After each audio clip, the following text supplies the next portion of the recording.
দেখেন যে বাগানের যত ঝরা পাতা, যত নোংরা অদ্ভুতভাবে তার বেডরুমে এসে জমা হয়ে গেছে। তখন উনি আবার লোককে খবর দিয়ে পরিষ্কার করান, লোকগুলিকে জিজ্ঞেস করেন, তারা কিছু বলে না। উনি তখন ওনার বসের কাছে যান যে এটা কি করে সম্ভব হলো, হাওয়া নেই, কিছু নেই, সব পাতা, ঝরা পাতা, যাবতীয় বাগানের পরিষ্কার করা জঞ্জালগুলো আমার রুমে কি করে চলে এলো, আমার গোটা রুমে কি করে ছড়িয়ে, আর কোথাও কিছু নেই, বাকি বাংলো একদম পরিষ্কার, নিট অ্যান্ড ক্লিন। তো উনি তখন বলেন ওইটাই তো মজা, ওইটাই তো গল্প। ওই বাংলো নাকি তৈরি করিয়েছিলেন এক সাহেব অনেক বছর আগে। তো উনি প্রচন্ড পরিষ্কার পরিচ্ছন্ন ছিলেন, এক ফোঁটা নোংরা কোথাও উনি সহ্য করতে পারতেন না, এবং ওই বাগানটি ওনার প্রচন্ড শখের ছিল।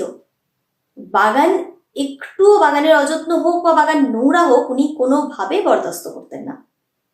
তো ওনার মৃত্যুর পর এত বছর কেটে গেছে, কিন্তু অদ্ভুত একটা আশ্চর্য বা অলৌকিক যাই বলুন, ভৌতিক যা কিছুই বলবেন, ব্যাপার হচ্ছে যে যেই ম্যানেজার ওখানে পোস্টেড থাকুন না কেন, বাগানে অন্যরকম কিছু করা যেতে পারে, কিন্তু বাগান পরিবর্তন করা যাবে না।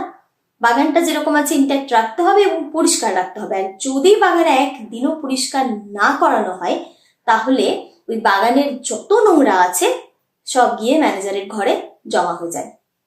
এবং দেখার জন্য ওই দাদা আরো একবার দুবার এরকম করেছেন, এবং যথারীতি ওনার ঘরে জঞ্জালে ভর্তি হয়ে গেছে। বাগানের যত জঞ্জাল অদ্ভুতভাবে ওনার ঘরে এসে জমা হয়ে গেছে। তারপর থেকে সেই চেষ্টা উনি করেননি আর। এই ঘটনাটা সেদিন আপনাদের আমি লাইভে বলার চেষ্টা করেছিলাম, কিন্তু সম্ভব হয়নি। আর আপনাদের যদি এরকম নিত্য নতুন স্বাদের মানুষের জীবন থেকে উঠে আসা গল্প শুনতে ভালো লাগে, তাহলে চটপট সাবস্ক্রাইব করুন আমার চ্যানেল গল্প কথা বাই পায়েল। আর যদি আপনারা বাংলা অডিও স্টোরি শুনতে ভালোবাসেন, তাহলে আপনারা সাবস্ক্রাইব করতে পারেন আমার চ্যানেল প্রবাসী মেয়ের গল্প।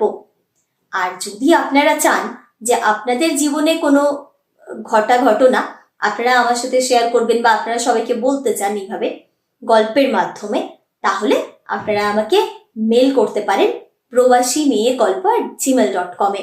আমি তাহলে আপনাদের জীবনে ঘটা এরকম অদ্ভুত বা ইউনিক ঘটনার কথা, ভূতের হতে হবে বা অলৌকিক হতে হবে তার কোনো মানে নেই, আপনাদের জীবন থেকে উঠে আসা যে কোনো ঘটনা আপনারা যদি শেয়ার করতে চান, তাহলে আমাকে অবশ্যই মেল করুন। আর নিত্য নতুন স্বাদের এরকম ঘটনার কথা শুনতে চটপট সাবস্ক্রাইব করুন।